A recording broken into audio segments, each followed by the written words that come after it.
sendiri. Kaum muslimin, hamba-hamba Allah yang kami muliakan, Ustadz Zulkifli yang tampil di depan Bapak Ibu sekarang, saya rasa tidak asing lagi, tapi mungkin masih dengan image yang dulu. Ini adalah Ustadz teroris.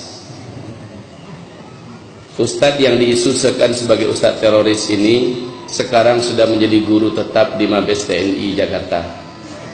Hampir Sudah menjadi guru di beberapa Kapolda, sudah mengundang resmi dan memberikan kajian kepada jajaran kepolisian sampai ke tingkat jenderal-jenderal di pusat. Beberapanya sudah menjadi sahabat saya, dan dari sana bocoran banyak tentang Indonesia. Saya akan ceritakan sebentar lagi. Dari tangan para pakar-pakarnya, Ustadz yang dituduh sebagai teroris sekarang telah masuk Australia, Singapura, negeri yang pantang akan mengizinkan teroris masuk. Jadi kalau masih ada yang bakat-bakat mata-mata di sini, saya sampaikan kepada yang bersangkutan, Ustadz yang dituduh sebagai teroris ini telah diterima di berbagai negara yang anti terhadap teroris dan punya intelijen tinggi, bahwa semua dusta yang Anda katakan tetap basi di bawah permukaan. Ya. Jadi hamba-hamba Allah yang kami muliakan, bahkan saya dapat pesan dari Mabes TNI, Ustadz Zul, siapa yang mengganggu antum besok kontak kami. Ini minta maaf kalau ada yang masih nuduh-nuduh saya sebagai teroris. Insya Allah dapat berhadapan langsung dengan yang paling penting di negeri ini. Hamba-hamba Allah yang kami muliakan, beberapa tokoh jenderal kita, termasuk yang masih purnawirawan dan masih aktif, mengabarkan tentang Indonesia, bahwa 2018 Indonesia bukan lagi negeri yang aman untuk ditempat tinggali. Bukan lagi 2020 tadi dikatakan Ustaz Siddiq. Sekarang kita akan masuk 2016. Seperti yang dikatakan Ustaz Siddiq, kebangkitan Kristen sudah tercanangkan di Indonesia, dan kebangkitan mereka persis seperti yang dikatakan tadi oleh bunda kita, bahwa akan kami jadikan Indonesia seperti Nigeria, mayoritas muslim tapi dipimpin oleh anak Tuhan. Dan Ahok telah menampakkan giginya dengan sangat berani dan garang di daerah yang paling kuat Islamnya dan juga paling kuat maksiatnya, DKI, pusat ibu kota pemerintahan Indonesia, dipimpin oleh seorang Kristen. Kayaknya seluruh laki-laki yang ada di Indonesia ini harus disunat ulang. Kemudian kaum muslimin, program akan menjadikan Indonesia dipimpin oleh seorang Kristen ini benar-benar akan menjadi sebuah kenyataan, karena mereka terorganisir dalam skala dunia.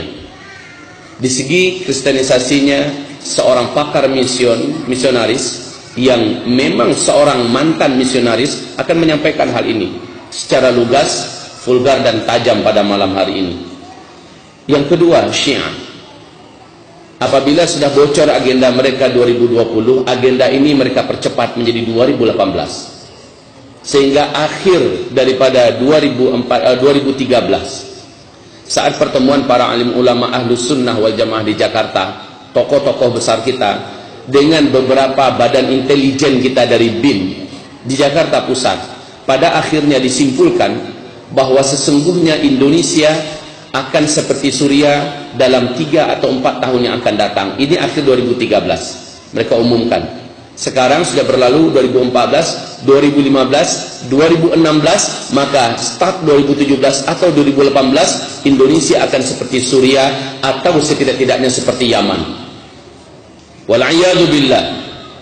Kemudian yang ketiga, komunis. Inilah gerakan-gerakan internasional yang sudah terasah dalam revolusi, yang sudah terlatih dalam menumpahkan darah umat Islam di muka bumi. Komunis, kebangkitan mereka di Indonesia sangat masif. Hampir-hampir saja Jokowi, kalau tidak dengan tekanan yang sangat dahsyat dari para tokoh-tokoh kita, daripada umat, Jokowi hampir-hampir saja minta maaf secara resmi kepada komunis di Indonesia.